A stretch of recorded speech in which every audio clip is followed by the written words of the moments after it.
Bonsoir à tous, je suis ravi de vous retrouver ce soir pour cette troisième émission du Musée Parents Live, une web émission du Musée national de l'histoire de l'immigration. Le musée qui, comme vous le savez, est situé au Palais de la Porte Dorée dans le 12e arrondissement, a rouvert ses portes mardi dernier. Le musée est ravi de pouvoir vous accueillir de nouveau, mais en attendant que nous organisions à l'avenir sans doute de nouveau des rencontres débats en présentiel, comme on dit maintenant, eh bien, nous sommes donc très heureux de continuer ce soir cette séance de débat d'actualité à distance, grâce à ces technologies numériques auxquelles nous nous sommes tous convertis durant le confinement. Ce débat est donc retransmis ce soir sur le site internet et sur la page Facebook du musée. Sur cette page, je le précise à tous et à toutes, vous pouvez évidemment poser des questions à nos débatteurs, des questions que je me ferai un plaisir de leur transmettre tout au long de leurs échanges. Pour rappel, nous avons déjà eu 2 séances du musée Parents Live. Il y a 3 semaines, nous avons débattu de la question des frontières avec les chercheurs François Héran et Michel Fouché. La semaine dernière, nous débattions des migrants et des quartiers populaires sous cette question, cette interrogation. Sont-ils, ces migrants et ces quartiers populaires, les boucs émissaires du Covid-19 ? Et nous débattions avec la journaliste Nora Hamadi et les chercheurs Patrick Simon et Simeng Wang. Ces 2 premières rencontres étaient donc directement liées à la pandémie de Covid-19 et à ses conséquences. Ce soir, nous nous détachons des conséquences de cette pandémie pour aborder un autre thème qui est lui aussi plus que jamais dans l'actualité, évidemment. Un thème directement généré par les mobilisations antiracistes aux États-Unis, dans le monde entier, en France, des mobilisations nées de l'émotion de la mort de George Floyd à Minneapolis. C'est un mouvement qui mobilise en particulier, mais pas seulement, une large frange de la jeunesse, qui bouscule d'ailleurs nos sociétés occidentales, qui interrogent leur rapport à l'histoire, et puis bien sûr au premier chef l'état des discriminations aujourd'hui dans le monde contemporain. Ce débat, nous l'avons résumé donc sous un intitulé extrêmement large, afin de poser justement les notions de ce débat. Racisme, antiracisme, discrimination, de quoi parle-t-on ? C'est une façon un peu peut-être d'aller au-delà de la polémique, qui est toujours saine et légitime, d'aller un petit peu plus dans la réflexion et donc au fond des choses pour faire avancer le débat. Vont participer à cet échange ce soir 4 débatteurs que je salue et que je vous présente tout de suite. Emmanuel Debono, bonsoir, vous êtes historien, chercheur, membre du conseil scientifique de la DILCRA, la délégation interministérielle à la lutte contre le racisme, l'antisémitisme et la haine anti-LGBT, auteur de plusieurs ouvrages sur l'histoire des racismes et des antiracismes dans la France contemporaine. Corinne Narassiguin, bonsoir, vous êtes secrétaire nationale à la coordination, si je ne me trompe pas, au Parti socialiste. Bienvenue à vous. Tania de Montaigne, bonsoir, vous êtes écrivaine et journaliste, auteur de nombreux ouvrages. Contentez d'en citer un, notamment, qui est Noir, la vie méconnue de Claudette Colvin, qui avait eu le prix Simone Veil en 2015. Et puis Frédéric Potier, bonsoir, vous êtes le délégué interministériel en charge donc de la lutte contre le racisme, l'antisémitisme et la haine anti-LGBT. Bonsoir à tous les 4. Avant d'ouvrir les échanges, je pose en quelques mots l'architecture globale de ce débat ce soir. Nous allons essayer d'aborder cette question en trois parties. D'abord, l'émergence aujourd'hui, depuis déjà un certain temps, dans la lutte contre le racisme, de la question raciale et identitaire. Pourquoi aujourd'hui, eh bien, ce combat antiraciste est bousculé par l'émergence de ces questions, et pourquoi est-ce que débattre aujourd'hui de la question du racisme semble, de façon apaisée, semble plus délicat aujourd'hui qu'hier? Est-ce que le modèle antiraciste français, en quelque sorte, est en crise?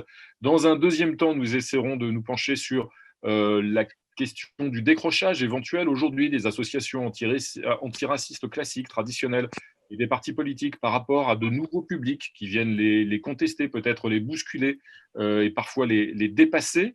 Que se passe-t-il en l'occurrence? Pourquoi cette tension-là? Et puis dans un troisième temps, nous interrogerons aujourd'hui sur la place de l'État, des institutions publiques comme la délégation interministérielle, comme le musée aussi d'ailleurs. Qu'est-ce qu'elles peuvent faire demain pour tenter de renouer peut-être le débat, de faire avancer la réflexion et peut-être de faire se reparler des camps qui ont parfois tendance à s'excommunier les uns les autres et qui ont en tout cas du mal à faire front commun pour faire avancer la lutte antiraciste tout de suite. Et donc, je rappelle que tout au long de ces échanges, je prendrai des questions des spectateurs. Je vais vous donner la parole, Emmanuel Debono, en vous demandant, du point de vue de l'historien que vous êtes, en quelques mots, comment est-ce que vous analysez, vous, l'évolution récente et l'émergence, justement, dans la lutte contre le racisme, pour faire court de cette question raciale et identitaire qu'on identifie aujourd'hui? Merci, bonsoir à toutes et à tous. Alors effectivement, on a l'impression effectivement d'être aujourd'hui surpris par le retour en fait de la question de la race, tout simplement, à laquelle certains finalement, certains décident de ne plus mettre de plus mettre de guillemets tout simplement, alors que pendant des années on a pris beaucoup de pincettes finalement pour manipuler cette notion. En fait, je pense qu'effectivement l'histoire est importante et j'ai un peu l'impression que dans les événements actuels, on manque souvent d'un recul important sur l'histoire du mouvement antiraciste. Alors, je ne prêche pas seulement pour ma paroisse, mais c'est vrai que en réalité, il n'y a pas vraiment d'histoire du mouvement. On connaît très très peu l'action de ces mouvements et on connaît très très peu finalement comment dire, quels furent les paradigmes exacts de ces mouvements. On ne sait pas par exemple que la pensée raciale, finalement, elle est extrêmement présente au sein de ces organisations universalistes, comme on les appelle parfois de manière un petit peu réductrice, ou comme elles s'appellent elles-mêmes.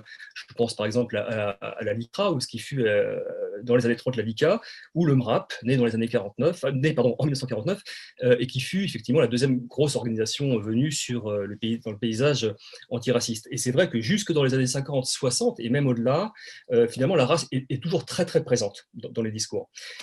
Simplement, il y a une espèce de basculement assez ambigu. Enfin, je me souviens par exemple d'un débat dans tout début des années 60 où on voit le président même de ce qui est aujourd'hui la LICRA parler, lorsqu'on lui demande effectivement de faire un état des lieux, commencer par diviser le monde, expliquer que le monde est divisé en 4 races, les noirs, les jaunes, etc.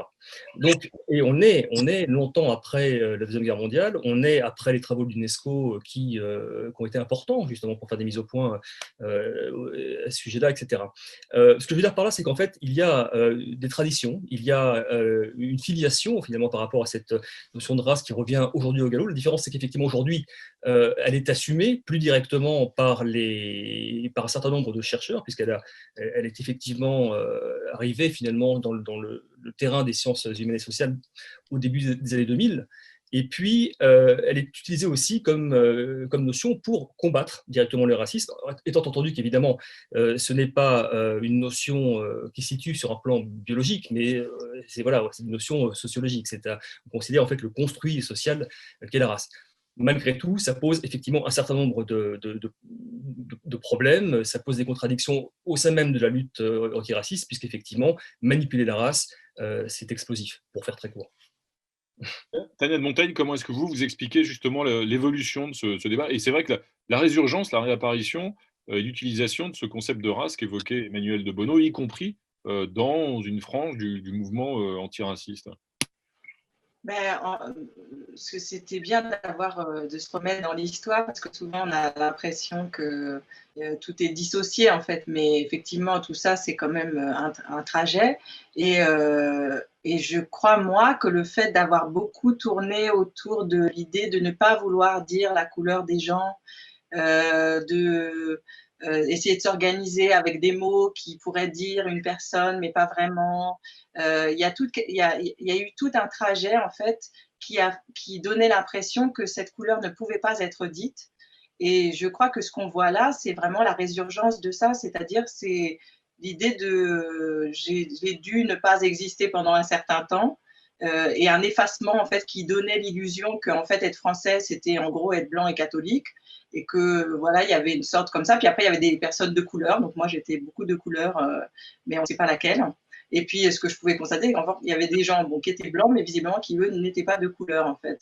Donc il y a toujours eu ce petit jeu. Puis après j'étais black, et puis après j'étais les musulmans. Après le 11 septembre, en fait, on a eu ce mot formidable pour dire les Noirs et les Arabes. Et puis après, il y a eu diversité. Et donc, voilà, le fait d'avoir aussi tourné un peu autour de ça et de ne pas pouvoir nommer, je crois que ça a généré ça, et qu'on a cru que ça pouvait être une solution de se raccrocher à cette notion-là qui pourrait définir, qui pourrait dire quelque chose. Et effectivement, je suis d'accord avec ce qui a été précisé avant. Le problème, c'est qu'évidemment, c'est piégeux, parce qu'à partir du moment où on utilise ce mot, on va se retrouver aussi englué dans des notions qui essentialisent et qui pourraient faire croire qu'en fait, il y aurait par exemple un problème noir. Donc moi, là, en ce moment, on m'appelle pour que je parle du problème noir. Et donc, ça me renvoie aussi, c'est-à-dire que je deviens le problème et la solution. Et ça renvoie toujours à cette volonté de catégoriser. C'est-à-dire que c'est ça le… Ben, en tout cas, c'est cette volonté de ne pas dire et de trouver quelque chose qui pourrait être englobant sans vouloir travailler cette couleur. Parce qu'en fait, ce qui nous importe, qu'est-ce que c'est un contrôle au faciès? C'est bien le contrôle de quelqu'un selon un nuancier qui fait qu'à partir d'une certaine couleur, je me sens autorisée à contrôler cette personne 5 fois par jour, alors que je ne le ferais pas si cette personne était d'une autre couleur. Donc il y a quand même bien une notion de couleur. Et moi, en fait, je pense que tant qu'on n'aura pas mis les mains dans cette couleur, on va se retrouver avec… voilà, donc maintenant il y a ce mot-là, mais qui, moi, me gêne parce qu'effectivement, il enferme et il remet dans cette catégorisation du 19e siècle les blancs, les jaunes, les rouges, les noirs, et avec cette idée quand même qu'il y aurait une psychologie et un fonctionnement qui serait en lien avec une couleur et que je pourrais dire ce qui se passe à partir du moment où j'ai vu la couleur de quelqu'un, je sais comment il s'organise. Donc ça ne nous aide pas, je trouve, c'est un outil qui ne nous aide pas en tout cas à penser et à avancer. Il y a quelque chose là-dedans qui fige à nouveau. Corinne Narassiguin, d'un point de vue plus politique, peut-être justement du fait de vos responsabilités, ce vocabulaire qu'évoque à l'instant Tania de Montaigne, il contribue un peu plus à compliquer le débat autour de la question, enfin le combat antiraciste, justement en catégorisant, en enfermant dans des… Mais est-ce que c'est faute justement peut-être d'avoir… Enfin, c'est parce qu'on a voulu peut-être dépasser ou nier une certaine réalité que certains se sont réfugiés dans cette identité raciale. Je crois que ce que dit Tania de Montaigne est tout à fait juste sur le fait que parce qu'on a tellement comme on marchait sur des œufs, on a tellement refusé de dire effectivement la couleur des gens, de reconnaître leurs différences, leur diversité culturelle, etc., quelle que soit leurs appartenances ethniques, culturelles, religieuses, etc., de nommer les choses, d'en parler tout à fait normalement. On a donné l'impression que l'universalisme républicain est aveugle aux différences, nie les différences, et que c'est ça l'universalisme. Et donc, on a décrédibilisé l'universalisme et les fondements d'égalité, de liberté, d'égalité, de fraternité dans la République, en donnant l'impression que, en fait, l'antiracisme, c'est dire que tout le monde est pareil, qu'il y a une espèce d'homogénéité. Et c'est là où on a échoué, parce que c'est pas ça la République, c'est pas ça l'universalisme. L'universalisme, c'est au contraire de pouvoir reconnaître que les êtres humains sont complexes, ont plein de facettes dans leur identité, mais qu'ils ont une commune humanité, et que c'est ça qui doit être respecté, c'est l'égale dignité de chaque être humain qui doit être respecté, quelles que soient ces différences, et sans jamais réduire les gens à leurs différences. Voilà. Et donc ça, c'est ce discours-là aujourd'hui qu'on doit réapprendre à articuler et qu'on a finalement peut-être jamais vraiment eu. Voilà, on disait même à la naissance des mouvements avec SOS Racisme, on disait « touche pas à mon pote », mais on ne parlait pas vraiment exactement des Noirs et des Arabes. Voilà, donc effectivement, on a toujours beaucoup tâtonné. Moi, j'ai une expérience un petit peu décalée parce que j'ai grandi à l'île de la Réunion. Et où on nomme les races, en fait, ce qu'on appelle les races. On nomme les gens, les Chinois, les Indiens, mais il n'y a pas de… Mais c'est pas… il n'y a jamais d'hostilité, ça fait partie simplement de la culture locale, et puis la majorité des gens comme moi sont métis. Et en fait, il y a un modèle réunionnais qui est justement paisible de ce point de vue-là. Oui, alors je ne veux pas non plus être… Enfin, ce n'est pas complètement idyllique. Hein. Il y a aussi des racistes à La Réunion, il y en a partout. Mais il n'y a pas de… il y a moins il y a pas de discrimination systémique, évidemment. Et puis oui, on a trouvé c'est à la fois la Réunion, c'est à la fois le produit du passé esclavagiste et colonial français, et aussi de l'imposition du cadre républicain à partir de la départementalisation après la Seconde Guerre mondiale. Et donc, et puis ça a toujours été une histoire de métissage depuis la première génération née à La Réunion. Et donc, il y a une histoire particulière de l'histoire peuplement de La Réunion, la manière dont on a adhéré à la République comme un moyen de progrès.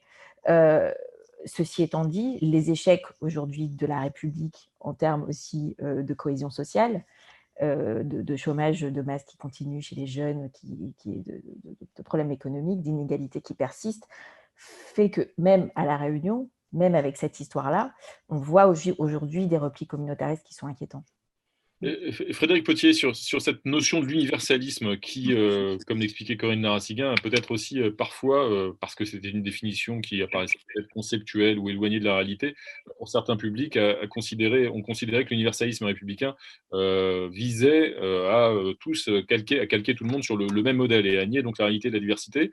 Est-ce que cette évolution-là, elle explique un certain décrochage, une perte de crédibilité et pour aller plus loin, je vais m'appuyer sur une première question d'une spectatrice pour concrétiser en fait cette interrogation-là.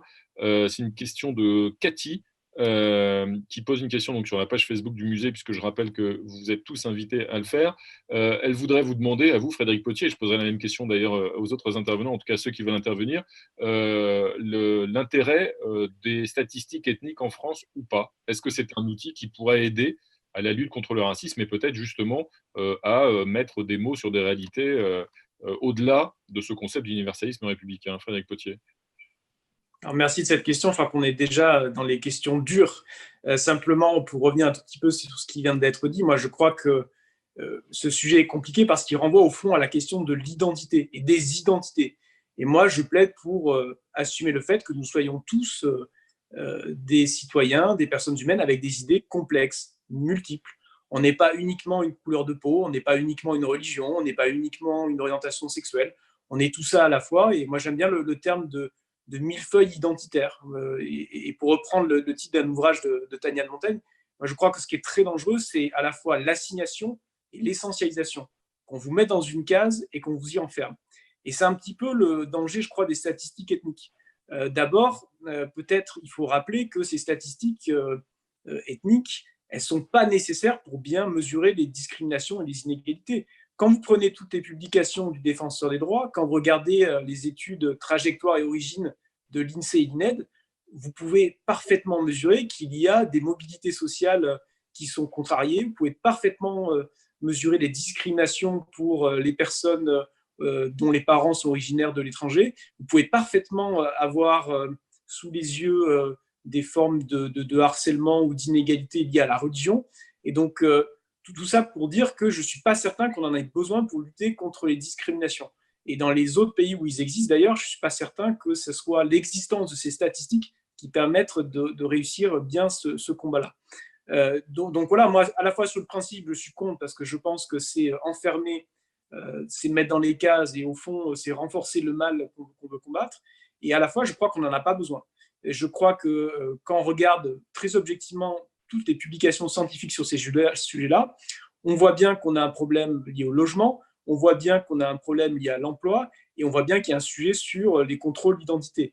Donc voilà, je pense que les sujets sont sur la table. Je ne pense pas que lancer aujourd'hui un nouveau débat sur les statistiques ethniques nous permette de concentrer notre énergie collective là où il le faudrait. Tania de Montaigne, sur les statistiques ethniques, vous pensez pas que les sujets sont sur la table, comme le dit Frédéric Potier, mais la situation sur les discriminations à l'emploi, à l'accès au logement, etc., ne s'améliore pas forcément avec le temps. Est-ce que ce ne serait pas un outil qui pourrait être utile ? Mais le problème, c'est qu'en fait, on a tendance à voir les statistiques ethniques comme une baguette magique et qu'une fois qu'on aura compté, ça ira beaucoup mieux. Mais en fait, par exemple, le CSA fait ça tous les ans. C'est-à-dire le CSA, par exemple, sur la question de la fiction, moi qui suis scénariste, regarde combien de personnages sont d'une couleur ou d'une autre, combien sont handicapés ou pas, combien sont d'un milieu pauvre, combien viennent de province et combien viennent de Paris. Tout ça, on sait. Après, notre problème, c'est d'en faire quelque chose. C'est-à-dire que ça existe, on a les chiffres. Hein. Ce qu'on n'arrive pas à faire, c'est à faire en sorte qu'un personnage d'une certaine couleur ou qui aurait un handicap ou qui viendrait d'un certain endroit ne soit pas à faire valoir. Après, la question, c'est comment est-ce qu'on fait pour faire appliquer la loi ? C'est ça, en fait, notre sujet, ce qu'il y a sur la table. Ce n'est pas de compter, parce qu'en fait, ça, compter, voilà. C'est comment est-ce que cet appareil législatif qui existe n'est pas mis en œuvre. Comment ça se fait qu'on se retrouve avec des discriminations à l'embauche, au logement, et qu'on ne puisse pas faire quelque chose, alors qu'on a un appareil qui nous permettrait de le faire. Donc, comment ça se fait qu'on ne s'empare pas de ça, et comment ça se fait qu'il n'y a pas fortement signifier que si quelqu'un se croit autorisé à faire ça, eh bien, ça aura des incidences. C'est ça, moi, je trouve le sujet. Parce que sinon, en fait, ce qui va se passer, c'est que tout le monde va être très occupé à vouloir compter dans tous les sens, mais des chiffres, c'est pas une action, quoi. Donc après, il va bien falloir en faire quelque chose. Et si on ne se dit pas qu'il faut se saisir de ça, bon, on va compter, quoi. Cet outil technique qui aujourd'hui est revenu dans le débat, c'est vrai que la porte-parole du gouvernement, Sébastien Ndiaye, a évoqué son souhait de voir émerger un débat apaisé, dit-elle, justement, sur ce sujet. Est-ce que c'est une question, Emmanuel de Bono, qui a une histoire, c'est-à-dire que la revendication, justement, de faire émerger des statistiques ethniques, est-ce que en France, elle réapparaît de façon régulière, mais est-ce qu'elle a une histoire, est-ce qu'elle est très ancienne? Est-ce que dès le début du siècle, ça s'est posé peut-être pour d'autres populations? Est-ce que différents milieux en ont déjà réclamé, évidemment à des fins justement de lutter contre les discriminations? À des fins de lutter contre les discriminations, je pense que ça, c'est plutôt quelque chose d'assez récent. En France, la statistique, elle a effectivement une forte tradition. L'obsession de dénombrer la population, de savoir et de contrôler la population, c'est quelque chose, effectivement, qui est assez ancien. Le fait d'imaginer que ça puisse finalement servir à lutter contre la discrimination, ça, c'est un débat qui, finalement, est assez aujourd'hui récurrent, mais qui est plutôt récent. On a encore, enfin pour les raisons on indique depuis le début, parce qu'effectivement, il y a quelque chose d'assez dangereux que la République, que la République et les associations antiracistes, il y a un piège dans lequel on n'a pas envie de mettre le doigt. Et effectivement, aujourd'hui, sous l'influence effectivement de nouvelles façons d'envisager la lutte, et qui nous viennent souvent effectivement des États-Unis, on imagine que le fait de dénombrer puisse finalement apporter davantage que d'inconvénients. Je voudrais juste, sur cette question, je ne suis pas vraiment spécialiste sur la question des statistiques ethniques, mais sur la question du piège, je voudrais juste faire un tout petit insert et préciser qu'en fait, c'est assez frappant de voir à quel point tous ces sujets contiennent des pièges. Le mot race contient des pièges, la question privilège blanc, je ne sais pas si on en parlera, c'est quelque chose évidemment qui fait l'actualité, dont on peut concevoir effectivement la légitimité, mais qui pose aussi un certain nombre de questions, qui soulèvent des questions piégeuses. La question tout à l'heure, on parlait de l'antiracisme comme une machine finalement pour dire que tout le monde est égal, mais en fait non, depuis le début, depuis qu'il y a de l'antiracisme militant, en fait, on crée des catégories. L'antiracisme crée des catégories par nature, en soulignant, en déterminant qui sont les victimes potentielles. On crée des espèces de cercles, si vous voulez, de personnes qui peuvent être menacées.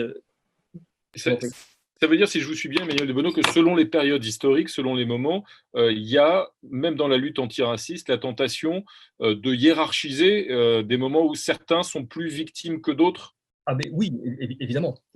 Hiérarchiser, ou prioriser plutôt, pardon, plus que hiérarchiser. Hiérarchiser, c'est problématique, mais ce qui est important, c'est de voir que la tension, elle est permanente. La tension entre la volonté de faire disparaître les gens, finalement, les assimiler dans la population de telle sorte qu'ils ne puissent pas donner prix, justement, à des agressions sur leurs origines, leur physique, leur nom, etc.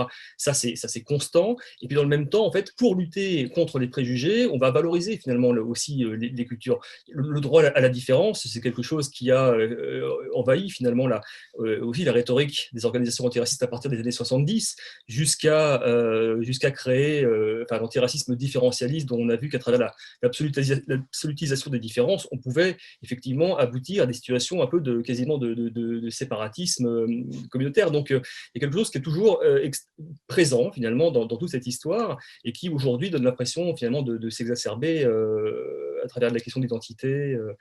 Je vous laisse. Je vois que vous avez... Non, c'est pour faire circuler un peu, faire tourner un peu la parole, et puis prendre aussi les questions des spectateurs qui continuent de les poser sur la page Facebook du musée. Tania de Montaigne, peut-être, ou Corinne Araciguin. J'ai une question qui complète ce que vient de dire Emmanuel de Bono à l'instant sur les nouvelles façons aussi d'appréhender par certains la question antiraciste. C'est une question de Serge Barbet, qui est, je le précise, directeur du CLEMI, le Centre pour l'éducation aux médias et à l'information. Assiste-t-on, dit-il, à ce que a déclaré, à la confirmation de ce qu'a déclaré Emmanuel Macron récemment, assiste-t-on à une ethnicisation de la question sociale, entre guillemets, c'est la formule qu'avait utilisée Emmanuel Macron. Et est-ce que, participant à cette ethnicisation de la question sociale, quelque chose comme l'intersectionnalité, qui est effectivement une approche, on va dire, plutôt récente pour faire court, eh bien, est-ce qu'elle apparaît aujourd'hui compatible ou parfois en contradiction avec justement la lutte contre le racisme? Tania? Alors là, il y a beaucoup de... L'ethnicisation de la question sociale, c'était la formule d'Emmanuel Macron. Est-ce qu'elle vous semble légitime? Est-ce que c'est légitime qu'il ait dit ça? Mais alors, ce qui est intéressant, alors là, moi, ça m'intéresse que ce soit lui qui dise ça, parce que c'est quand même lui qui a dit au moment où Borloo remet son rapport sur les banlieues, c'est quand même lui qui, pour enterrer ce rapport, dit en tant que mâle blanc du 8e arrondissement, nous ne pouvons pas nous prononcer sur ces sujets. Donc, c'est intéressant que lui trouve que maintenant, il y a une ethnicisation, parce que lui-même, alors qu'il devrait être le président de tous les Français, précise qu'en fait, sa compétence s'arrête aux portes de son sexe, de sa couleur et de son adresse. Donc, il me paraît pas très clair sur cette question-là. Après, en fait, là où moi, ça m'intéresse, ce que vous étiez en train de dire, c'est qu'effectivement, le fait de vouloir qu'il y ait une couleur précise et que c'est cette couleur qu'on regarde, en fait, pour moi, fait qu'on perd de vue un sujet important qui est la pauvreté. C'est-à-dire qu'en fait, les catégories sociales, c'est comme si elles n'existaient pas. Mais en fait, il y a tout un tas de situations où tout le monde est très occupé à vouloir regarder la couleur des gens. Par exemple, sur la question de la prison, on dit, bah oui, regardez, j'invente rien, ces gens, ils ont bien une couleur particulière. Mais en fait, le vrai point commun entre tous les gens qui sont en prison, c'est que c'est des pauvres, que c'est beaucoup d'enfants placés, et que pendant que tout le monde est très occupé à regarder leur couleur, on ne regarde pas le reste. Et que, à mon avis, ce qui fait aussi que là, il y a ce moment comme ça de colère qui essaye de trouver un endroit, c'est aussi parce qu'il y a eu une désertion. Alors là, je m'adresse à Corinne directement, parce que le politique a créé aussi ça. C'est-à-dire, c'est ce truc de vouloir absolument ne regarder les gens qu'à travers une essentialisation qui n'a plus du tout de lien avec la situation sociale, et en disant bah oui, les pauvres ils sont comme ça, bah oui les noirs c'est pas facile. Et en fait, régulièrement dans les élections, moi j'ai vu ça, j'ai vu à chaque fois que moi qui étais d'une cité pauvre, en fait on s'adressait à moi pas en essayant de réfléchir à tiens la pauvreté, qu'est-ce que ça génère, comment est-ce qu'on essaye de répondre à ça, mais plutôt de dire oui, toi tu es très particulière, donc on va essayer de répondre à cette particularité. Donc pour moi, en fait, ce qui se produit là, c'est aussi un cheminement qui date d'il y a 30 ans sur la question des politiques de la ville. Et puis, cette volonté aussi de séparer, c'est-à-dire que, par exemple, moi, ça m'intéressait que ça fait 1 an et demi qu'il y a des gens qu'on appelle les gilets jaunes qui essayent de nous dire que le 3 du mois, ils ont 2 € pour vivre. Et qui essayent de nous dire qu'ils sont très loin des services publics, qu'il y a des désertions. Et en fait, au lieu de vouloir regarder dans son ensemble qu'est-ce que ça veut dire la pauvreté et comment est-ce qu'on a traité cette pauvreté, et ben en fait, on se dit ah bah oui, bon, ils sont blancs, donc ils ont des problèmes de blancs, puis les autres, ils sont noirs, donc ils ont des problèmes de noirs. Donc pour moi, il y a vraiment un déficit qui a eu lieu au niveau politique et qui a voulu clientéliser, diviser, créer des petites lamelles comme ça entre les gens, y compris dans les offices HLM, la façon dont on a repensé comment les gens doivent habiter. On voit maintenant des situations qui sont complètement délirantes, ou même on peut avoir dans un même immeuble des gens du même village carrément, c'est-à-dire que c'est même pas du même pays ou je sais pas quoi, non, c'est village. Donc ça, pour moi, c'est vraiment qu'il y a eu, voilà, il y a eu quelque chose qui s'est produit dans cette idée que ça serait plus simple de mettre les gens en petites lamelles et de les regarder comme ça. Corinne Narassiguin, cette évolution qu'évoque Tania de Montaigne, c'est la faute de la gauche en général et des socialistes en particulier. Je pense que pour le coup, les responsabilités politiques sont très largement partagées, mais évidemment, les espoirs, ils sont tournés vers la gauche, pas vers la droite. Et donc les déceptions, c'est la gauche qui les porte. C'est assez normal. Et elles sont réelles, ces déceptions, même si les progrès qu'il y a eu dans l'histoire de notre République sont aussi dus quasi exclusivement à la gauche en matière de lutte contre les discriminations. Les échecs sont là aussi les plus criants parce que c'est là où on est le plus attendu. Alors ça empiète quasiment, je pense, sur la deuxième partie finalement de notre discussion. Justement, oui. Est-ce que ça participe du fait qu'aujourd'hui, on va dire, pour faire court, la gauche, les partis de gauche traditionnels ou les associations plutôt plutôt installée. J'allais dire une association aussi ancienne maintenant qu'SOS Racisme, me semble, pour en citer une parmi d'autres, débordée par Mm. d'autres mobilisations. Voilà, et quand on voit que Oui. Adama Traoré réussit à rassembler très rapidement et de façon quasi spontanée 20 000 personnes devant le palais de justice de Paris. Oui, mais je pense que c'est dû. Alors là, j'ai un peu un désaccord avec Tania de Montaigne, parce que je pense que la question, je pense que un des problèmes qu'on a eu à gauche, justement, c'est une forme d'hypocrisie à dire que pour lutter contre le racisme et les discriminations, on allait affirmer les valeurs de la République, ce qui est absolument nécessaire, mais ensuite, on allait passer uniquement par le biais économique et social. Et donc, on va faire des politiques de la ville et des zones d'éducation prioritaire. Et en pensant que ça suffirait à faire disparaître le racisme et les discriminations, alors qu'on n'a pas fait le travail de confrontation de notre histoire, d'appropriation de ce que sont les luttes antiracistes dans le pays, de dire les choses, et donc de faire croire qu'il y avait un lien direct entre racisme et pauvreté. Et donc, je pense qu'il faut... Je suis un peu plus nuancée par rapport à cette question-là, parce que je pense que ça fait partie de notre échec. De croire que si demain, il y a un biais quand même encore dans une partie de la gauche, de croire que si demain, miraculeusement, on a le plein emploi, il n'y aura plus de discrimination. Ben non, il y aura toujours des racistes et il y aura toujours des discriminations. Il y a ce biais-là. Moi, je l'ai vécu dans des discussions politiques au sein du Parti socialiste même, hein, sur le fait qu'on doit lutter contre les discriminations en tant que telles. Et on doit confronter le racisme aussi en tant que tel, et que justement, si pour parler de lutte contre les discriminations, on parle de politique de la ville, et ben aussi on renvoie les gilets jaunes à leur catégorie de blancs pauvres, et c'est pas la même chose que la politique de la ville, c'est les blancs, noirs et arabes. Et donc, je pense il faut faire attention, il faut pouvoir faire les deux. Il faut pouvoir dire, oui, le cœur de combat de la gauche, c'est la lutte contre toutes les inégalités, et donc c'est les inégalités économiques et sociales, mais c'est aussi les inégalités qui sont le résultat de discriminations systémiques qui existent toujours dans notre pays et qui sont le résultat d'une histoire où il y a eu l'esclavagisme et où il y a eu la colonisation et qu'on n'a pas affronté. Voilà. Et donc, c'est la question de comment est-ce qu'on fait ça demain, de comment est-ce qu'on arrive à lier ces deux combats-là en comprenant comment il y a des intersections entre les deux, comment la pauvreté, les inégalités économiques et sociales aggravent les discriminations et inversement. Ça aussi, c'est important de le faire. Et l'impensé de la question coloniale, ce que vous disiez à l'instant, on ne l'a pas affronté, peut-être que la France n'a pas Oui. suffisamment regardé. Oui, je pense d'ailleurs que c'est parce que on n'a pas popularisé notre propre histoire par rapport à ces questions-là, que la génération d'aujourd'hui, la jeune génération, importe des concepts qui sont nés des traumatismes américains, avec lesquels on peut trouver des parallèles, mais qui ne sont pas les nôtres toujours, qui ne sont pas toujours les nôtres. Et donc, ils absorbent ce qui vient des États-Unis parce que cette histoire-là, elle est connue. Cette histoire-là, elle est populaire. Elle est dans les films, elle est dans les séries de télévision, elle est dans la culture, la culture populaire, la musique.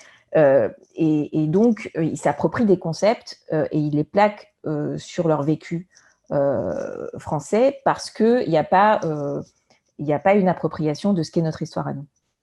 Mais est-ce que c'est pas un peu plus compliqué que ça aussi? C'est-à-dire qu'il y a effectivement le modèle américain qui peut inspirer, on peut s'identifier, mais il y a aussi un rapport de la France à son histoire coloniale qui demeure largement tabou ou impensé, sans vouloir critiquer l'éducation nationale. C'est vrai que c'est pas forcément les périodes de l'histoire coloniale sur lesquelles on met le plus l'accent au cours de la formation. Et puis globalement, les responsables politiques, les responsables publics ont tendance à passer un certain nombre de sujets.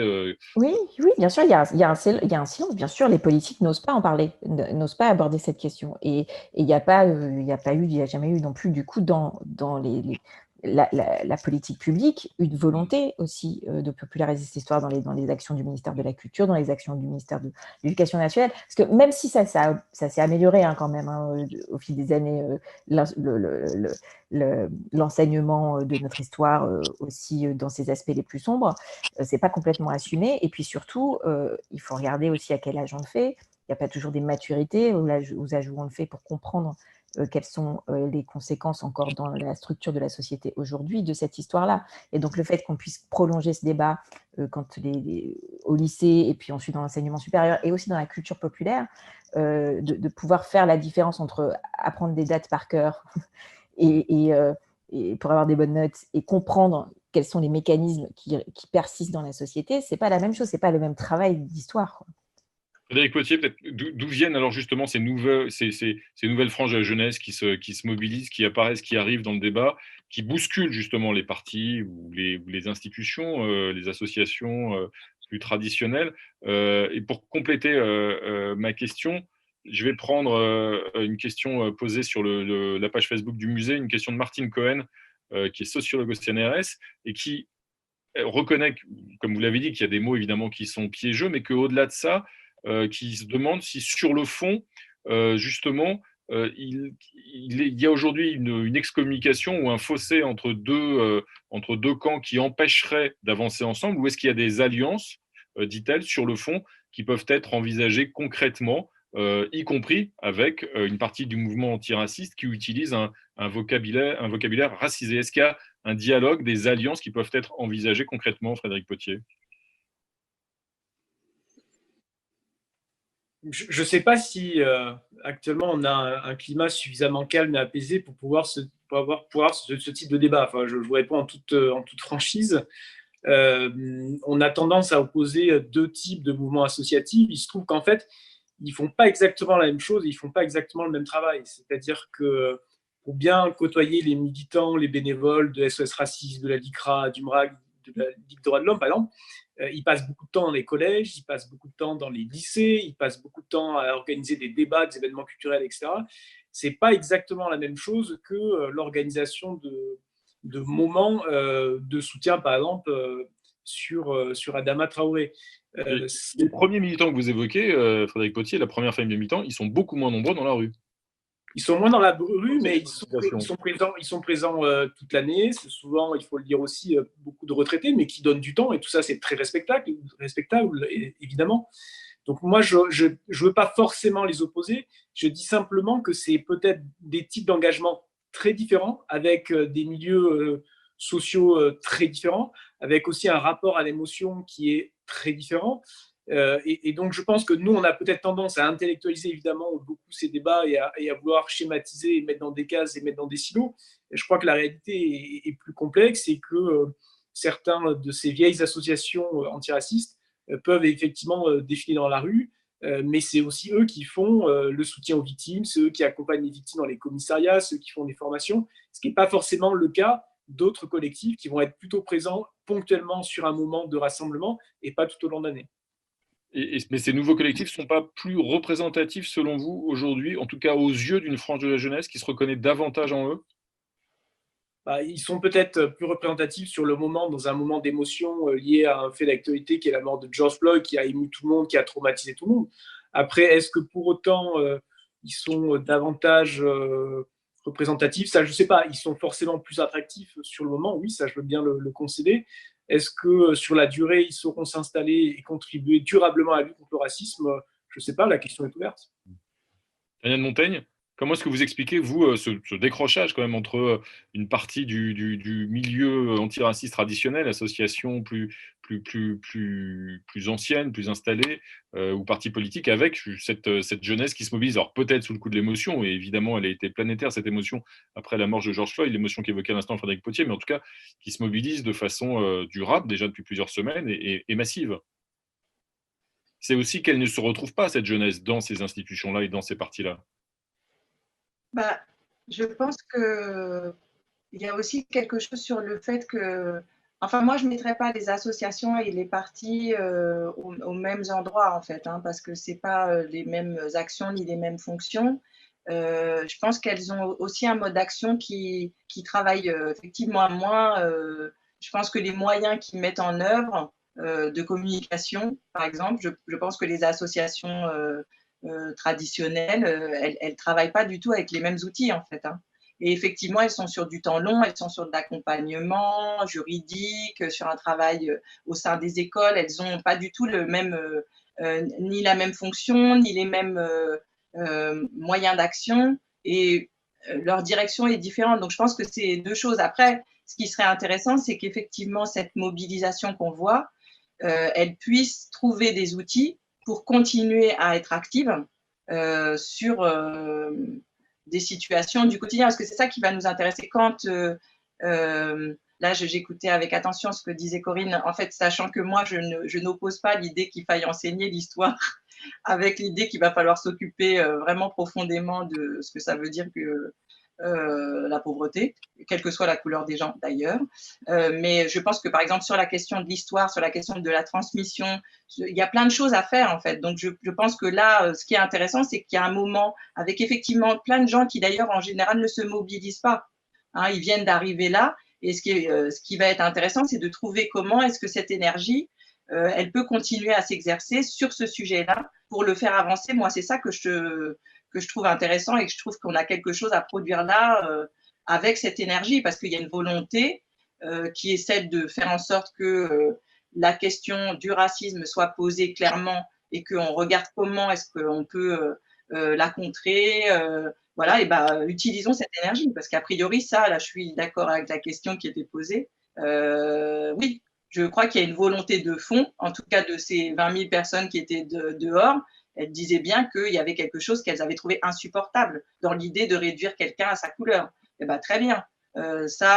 Utilisons cette énergie ensemble pour faire qu'on cesse d'essentialiser les gens et qu'on commence à s'intéresser à la singularité de chacun tout en tenant les deux bouts. C'est-à-dire à la fois que chacun puisse être considéré dans sa singularité et en même temps qu'on on fait société, donc on a quelque chose, un bien commun à tenir.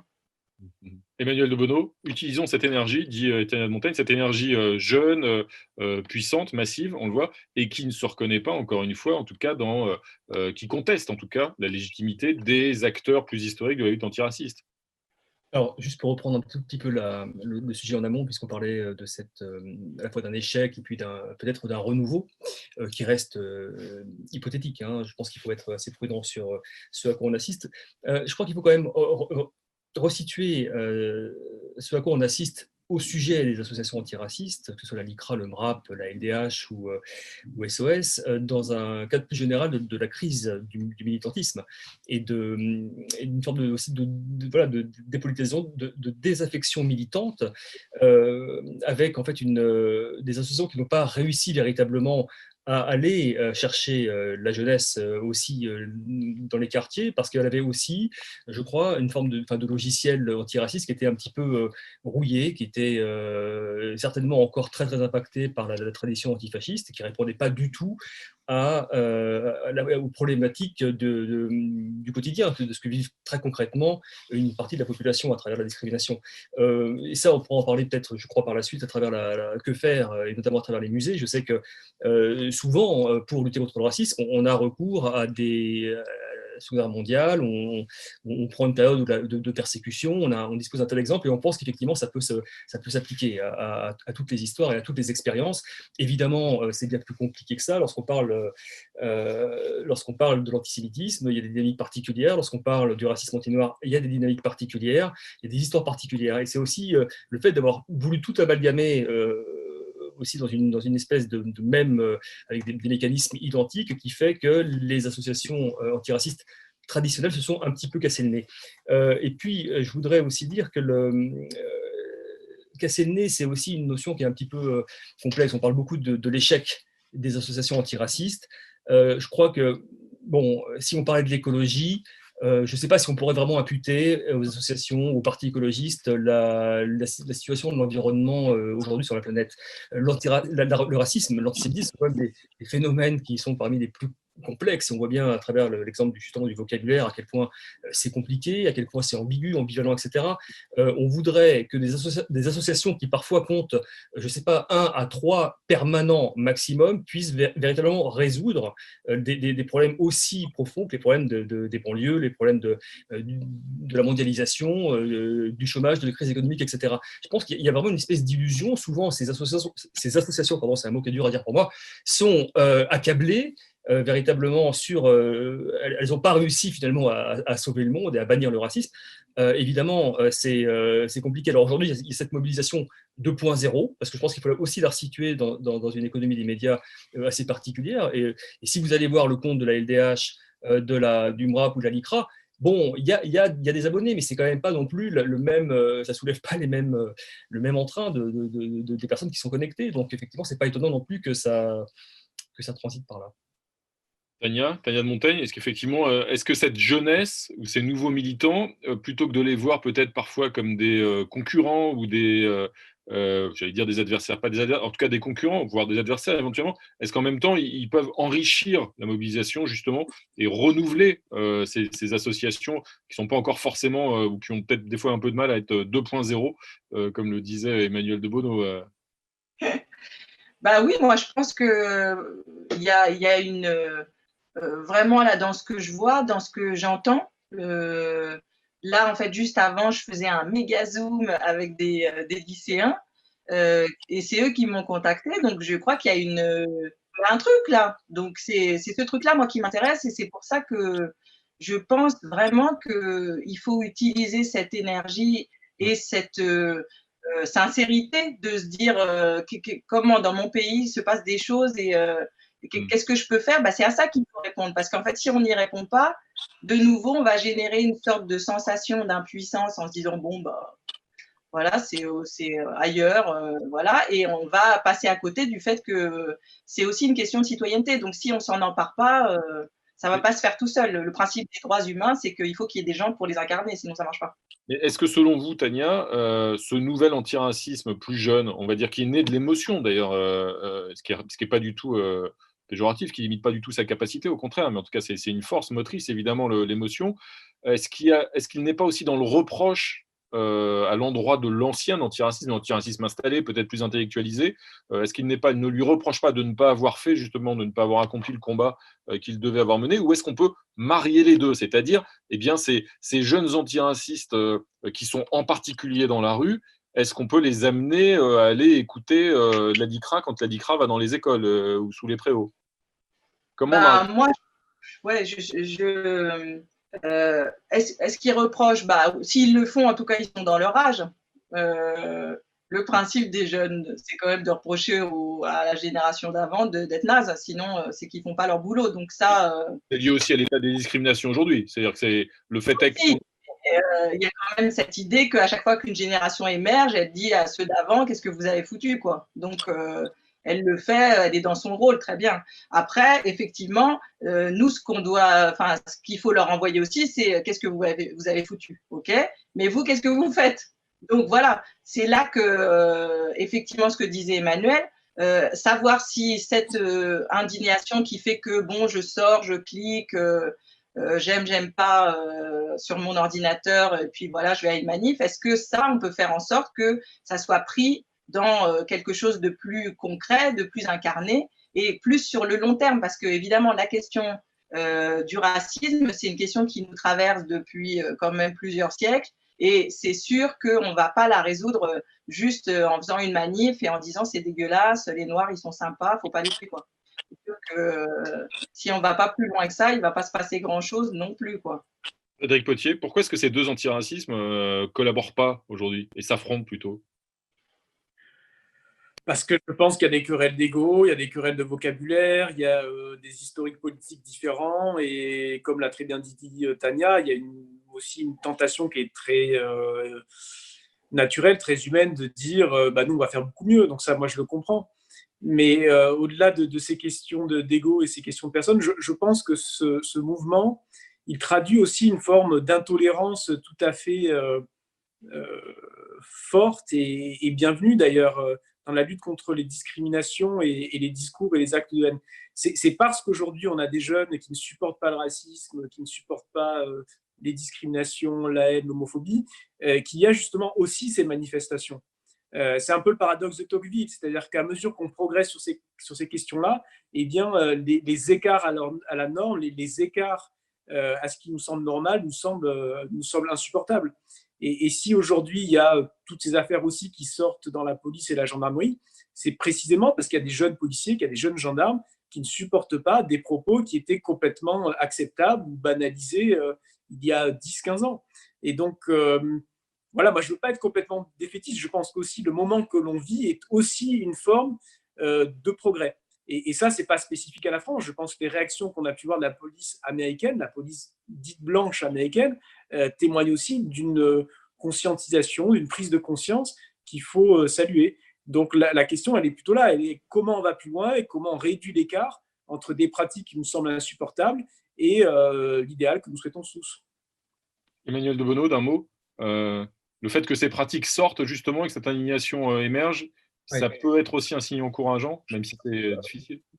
Évidemment, je pense que quel que soit le regard qu'on porte sur toutes ces influences dont on commande beaucoup, la pensée décoloniale, etc., voir 20 000 personnes, il y a j'ai dit 20 000 pour la première, la deuxième, je ne me souviens plus des chiffres, mais voilà, il se passe incontestablement quelque chose, donc il y a une énergie.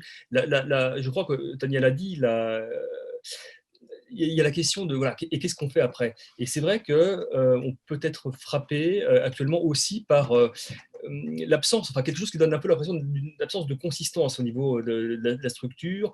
Il n'y a pas vraiment d'agenda politique. Est-ce qu'après une manif, il y aura une autre manif, etc., etc. Alors que, et c'est là où justement je crois qu'il y a aussi une méconnaissance de ce que c'est que l'histoire. Lorsqu'on parle d'antiracisme politique, l'antiracisme a toujours été politique. L'antiracisme, c'est aussi des sections, c'est une organisation, c'est une doctrine. Ce sont aussi des contacts avec les services de l'État pour faire avancer certains dossiers juridiques, sur le droit des étrangers, sur la loi, sur etc., etc. Et il me semble difficile qu'on aille aussi contre l'État, contre la République, c'est-à-dire aussi contre cette idée que ça puisse être en fait un mouvement finalement quasiment qui tourne en roue libre et qui n'a pas besoin finalement de travailler avec l'État. Et je pense qu'à travers des notions de racisme d'État qui justement aujourd'hui, alors je sais pas, on va pas dire que toutes les personnes qui étaient là à la République ont ces concepts en tête, mais je pense que c'est le cas des organisateurs. Et lorsqu'on veut la révolution, parce que c'est un petit peu aussi l'impression que donne le mouvement, lorsqu'on veut véritablement renverser un ordre, est-ce que véritablement on peut travailler avec ces vieilles associations qui, là pour le coup, ne fonctionnent mais pas du tout de la même façon et sont vraiment main dans la main, sauf bien sûr, ça ne s'interdise pas de critiquer la politique du gouvernement lorsqu'il le faut, mais en tout cas sont absolument conscientes que pour progresser, il faut travailler avec l'État. Et là, on est d'accord, vous distinguez les initiateurs, certains des organisateurs, et la masse des manifestants. Oui, bien sûr, parce que lorsqu'on entend les témoignages qui ont été retranscrits par la presse, évidemment, on voit bien que les motivations sont extrêmement diverses et sincères. Corinne Narassiguin, justement, sur le rôle de l'État et des institutions publiques, qui est pris à partie, qui est contesté, parfois de façon violente d'ailleurs. Comment peut-il essayer de reprendre pied et de rétablir du dialogue? Oui, je crois qu'il faut s'appuyer, Tania et Emmanuel l'ont dit, Frédéric aussi, tout le monde l'a dit, sur ce mouvement-là qui est… on est quand même dans un moment, je pense, important parce que cette émotion a été tellement forte et je suis d'accord sur le fait que la plupart de ceux qui manifestent ne cherchent pas à savoir si telle association est en opposition avec telle autre. Ils viennent exprimer une révolte face à quelque chose qu'ils considèrent comme maintenant complètement insupportable et qui doit cesser dans la République et aussi crier contre le déni qu'il y a de la réalité de ces problèmes dans le pays.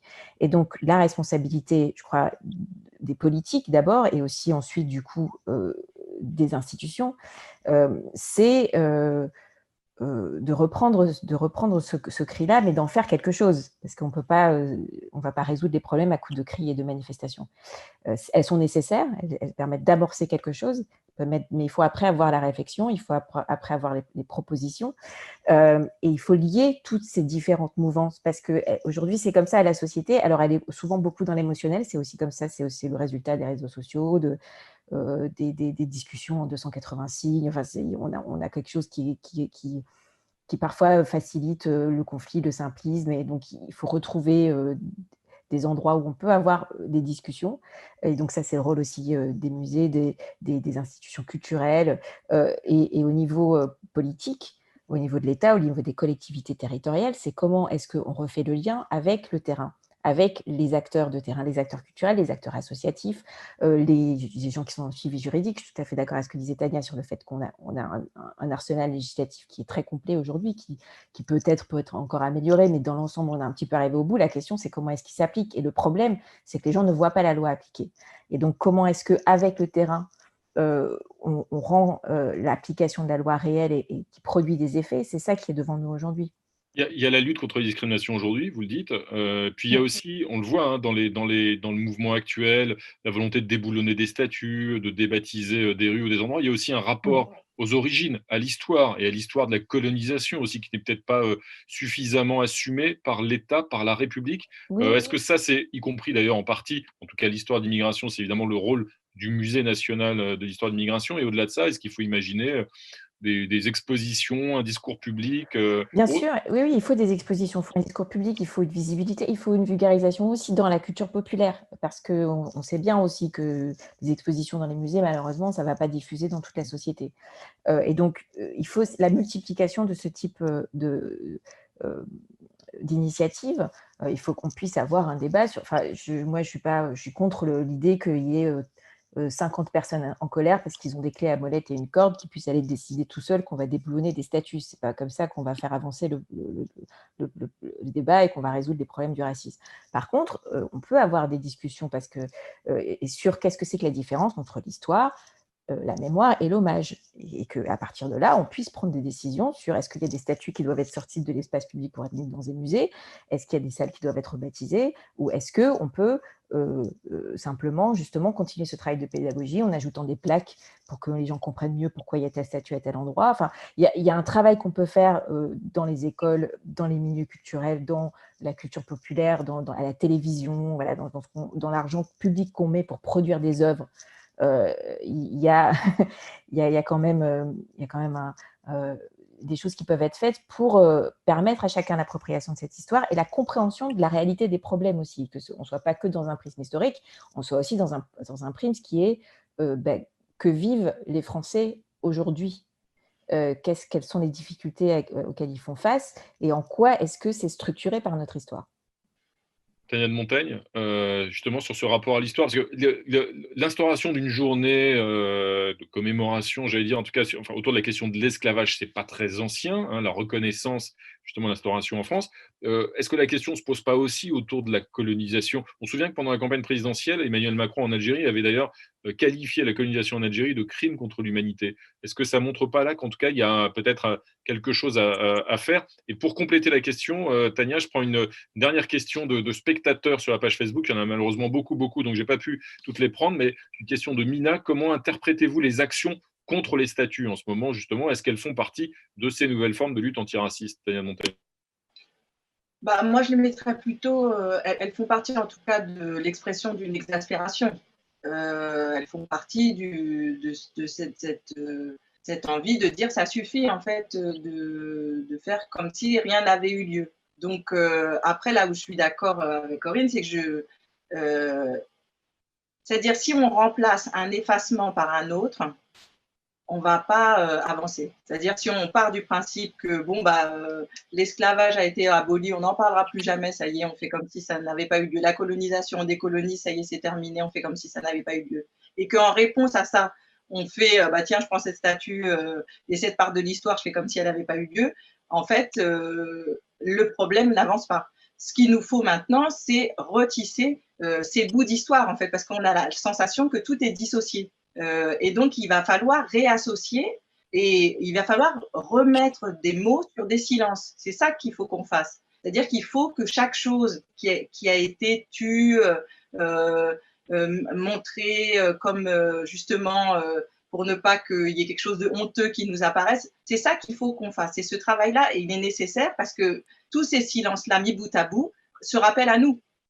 Donc de la même façon qu'aux États-Unis, en fait, ce surgissement, en fait, c'est la réédition permanente de cette histoire qui n'est pas dite et donc qui ne peut pas circuler, malgré le fait qu'on ait l'impression que tout est à ciel ouvert et tout ça. Non, en fait, ça ne l'est pas. C'est bien pour ça que c'est aussi éruptif. Et nous, on a ça aussi. Et donc, il faut que cette histoire, elle soit maintenant recousue, que tous les bouts soient liés les uns avec les autres. Moi, je me souviens que quand j'étais petite, en fait, j'avais un problème avec les cours d'histoire. Je ne savais pas ce que c'était, mais j'avais l'impression qu'en fait, il y avait des bouts, des tranches, et je ne voyais pas le lien.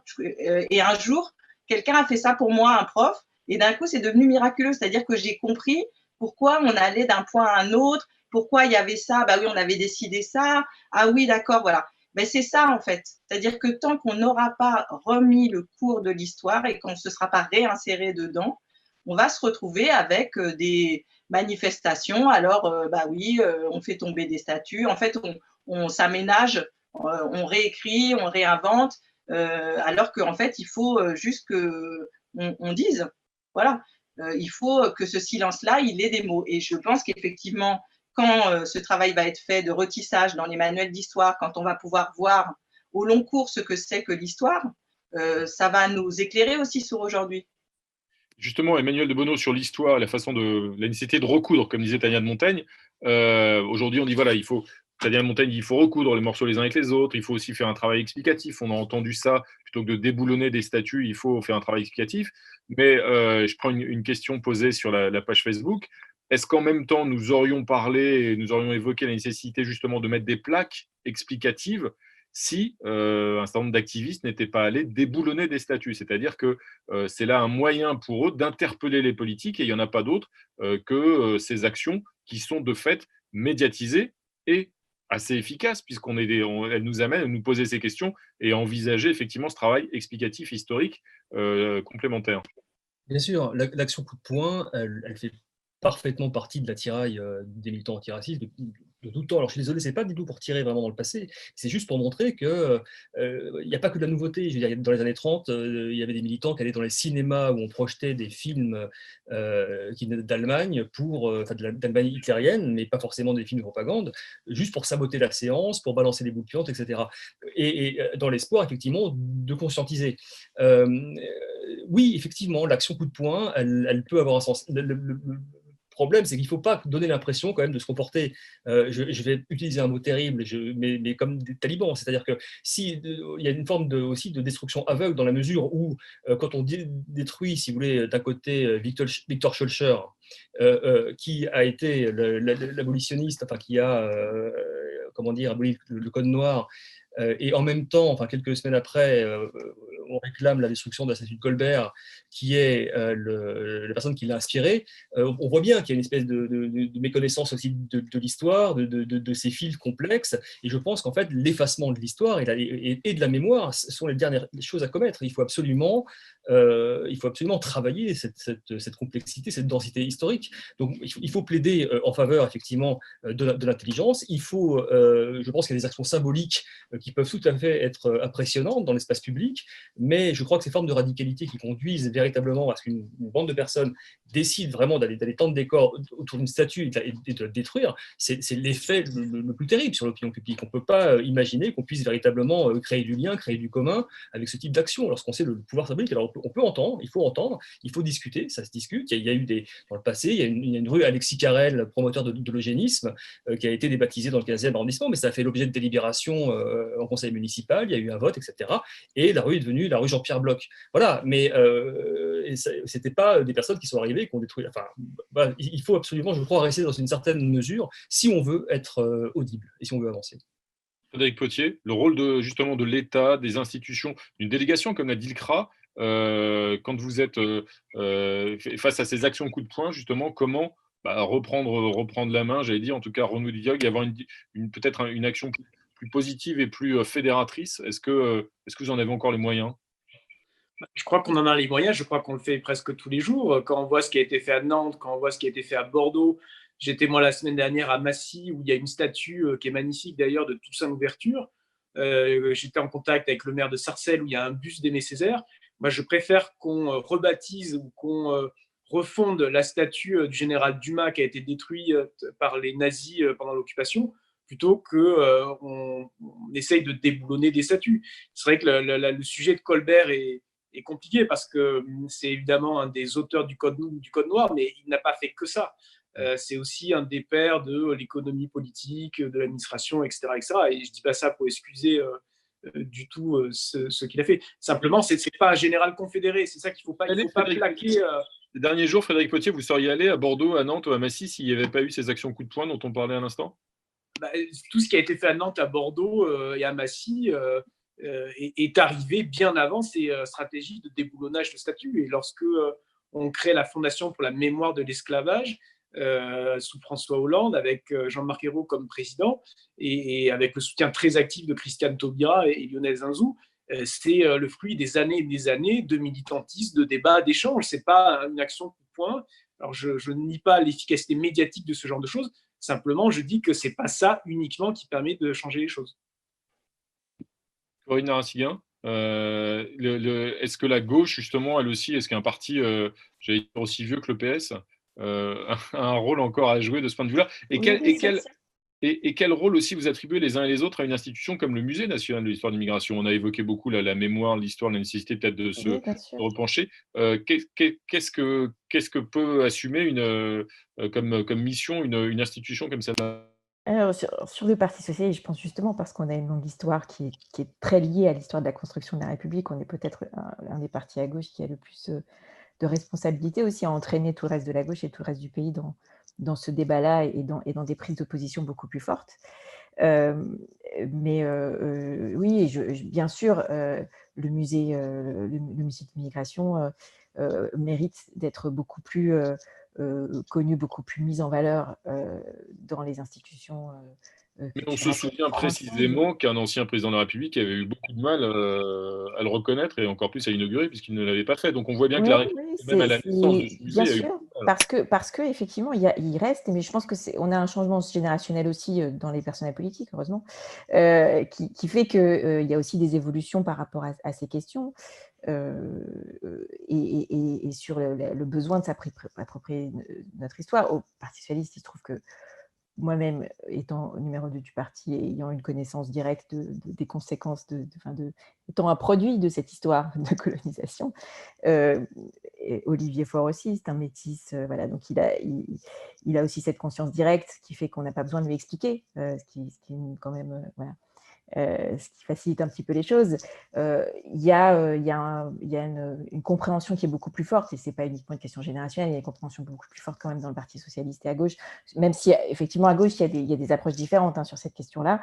Il y a une conscience beaucoup plus forte du fait qu'on doit pouvoir beaucoup plus parler de ces questions. Mais il reste un biais électoraliste qui peut être dangereux, ou effectivement une méfiance où on n'ose pas parler. Par exemple, on fait très vite l'amalgame entre communauté et communautarisme, ce qui pour moi n'est pas la même chose. Et on a peur de nommer les choses parce qu'on a peur d'être étiqueté comme être anti-républicain. Et donc, je pense que il y a du travail à faire au niveau politique, mais que ça s'améliore, bien sûr, et qu'on doit le faire avec toutes les institutions de l'État et partout où l'action politique doit porter.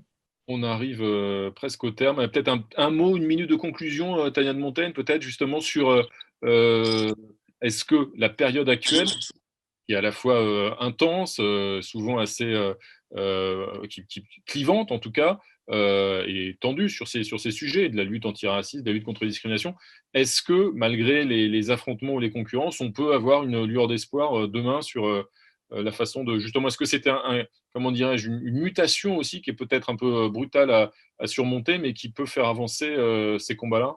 Un mot de conclusion?